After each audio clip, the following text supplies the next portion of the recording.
subtle type of abuse that I come across is the over-controlling husband, who they make the deen over-restrictive on their wife. So they're completely controlling their wife's movements in everything, practically everything she does, but then you find them making the deen so easy on themselves. So for example, you'll find there are some who, they won't let her even go out of the house alone.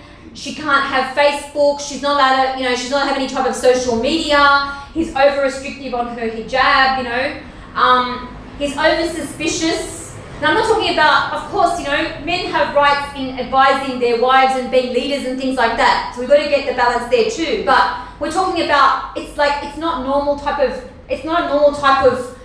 overlooking one's wife. You know what I'm trying to say? It's going to the extremes. And so, for example, one case I had not long ago was, a case where a sister told me that her husband, he wanted to know from the time she left the house until the time she comes home, who she'd spoken to, what she had said. He wants to see everything on her phone. Like it's not normal type of, it's not a normal type of relationship.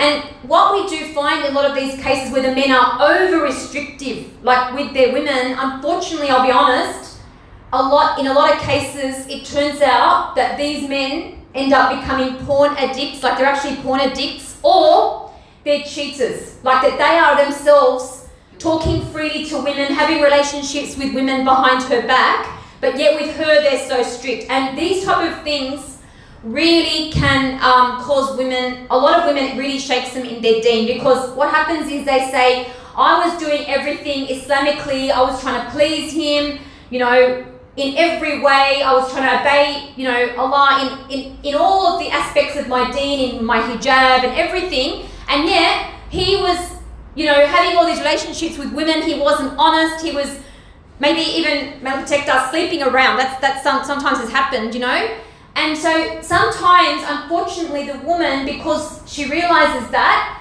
and she sees the hypocrisy that was there, that can cause her to have an adverse reaction where when she does get that divorce, some of the male protectors have gone and taken off their hijabs as a reaction, things like that. Now that, of course, is not, that is not an excuse to go do that, because he will be called to account for what he's done and you'll be called to account for what you've done. But I'm just showing you, I do understand the feeling of betrayal that someone must feel, and the hypocrisy, because especially if that person had some sort of standing in the Islamic community where, everybody, the brothers, for example, see him to be a pious person in the community, and yet this is the way he was dealing with his wife. You know what I mean? So and she knows the true side of him, and so obviously that can have a big toll on her iman.